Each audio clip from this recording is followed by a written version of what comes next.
Bonjour à tous. Aujourd'hui, je vais vous tourner une vidéo pour vous parler de sport et de chaleur.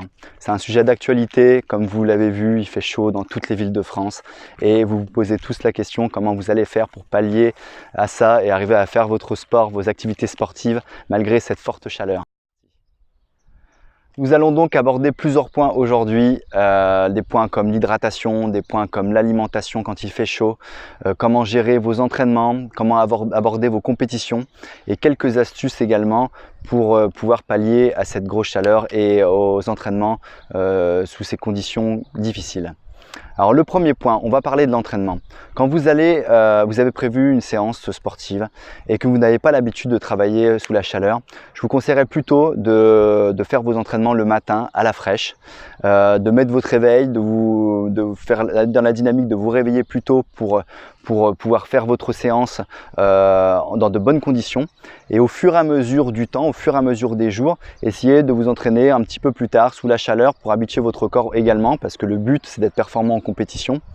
Tout dépend de ce que vous recherchez. Les gens qui cherchent juste à faire du sport pour gagner la condition physique, je vous conseille fortement de vous entraîner quand il fait frais. Donc tôt le matin, c'est le meilleur moment. Mais ceux qui cherchent à être performants pour la compétition, sachant que certaines compétitions vont se faire sous la chaleur, je vous conseille d'essayer également de vous entraîner sous la chaleur. Donc faire vos séances dures le matin tôt et faire vos footings plutôt quand il fait chaud en journée en y allant progressivement. Vraiment, on ne va pas arriver directement dès les premières chaleurs, courir à 2 h de l'après-midi et puis finir complètement déshydraté et complètement fatigué. Le but, c'est d'apporter une petite contrainte à son organisme, mais à la hauteur de ce qu'il est capable de subir, à la hauteur de ses capacités adaptatives.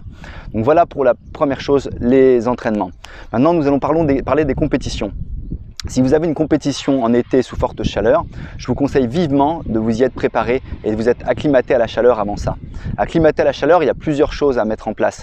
La première chose, c'est vraiment passer du temps au soleil, passer du temps à la chaleur la journée, faire des footings sous la chaleur et également trouver tout un tas de combines qui font en sorte que le corps puisse bien récupérer et être bien hydraté. Ça va être le sujet du point qui va suivre. Donc les combines, ça peut être très bien des douches froides. Je vous ai déjà parlé des bienfaits du froid sur l'organisme, des bienfaits des douches froides, des bienfaits des bains froids. Quand il fait chaud et que vous êtes sportif et que vous avez besoin de récupérer, besoin d'augmenter la vitalité de votre organisme, le froid, ça peut être un allié qui peut être vraiment très intéressant. Donc le froid, la récupération grâce au froid et également les entraînements tôt le matin, en séance pour faire des séances et en footing et les entraînements cool la journée au soleil pour s'habituer à la chaleur. Vous allez arriver sur votre compétition, il fait chaud. La plupart de vos concurrents vont se plaindre de la chaleur. Vous, ça doit être un atout. Vous êtes préparé à vous entraîner, vous êtes préparé à être fort le jour de la compétition avec cette chaleur. Donc prenez ça vraiment comme un atout. Prenez ça vraiment comme si c'était quelque chose qui était bon pour vous et il faut avoir une positive attitude, il faut avoir un mindset de gagnant qui vous permettra d'être plus fort que les autres, avoir un mental beaucoup plus fort que les autres pour la chaleur. On va parler maintenant d'hydratation et d'alimentation.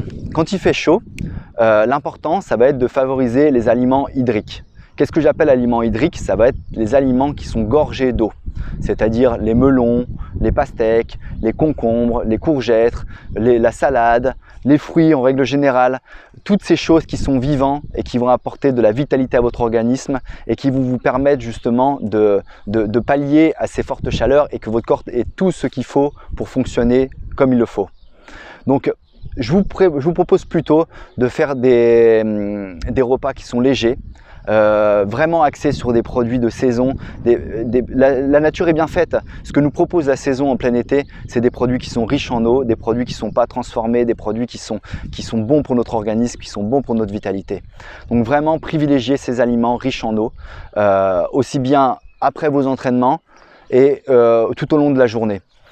Rien de tel de manger des melons et des pastèques après une bonne séance d'entraînement où on a bien transpiré. En ce qui concerne l'hydratation, il faut savoir que l'hydratation, elle passe en priorité par les aliments hydriques que vous allez manger.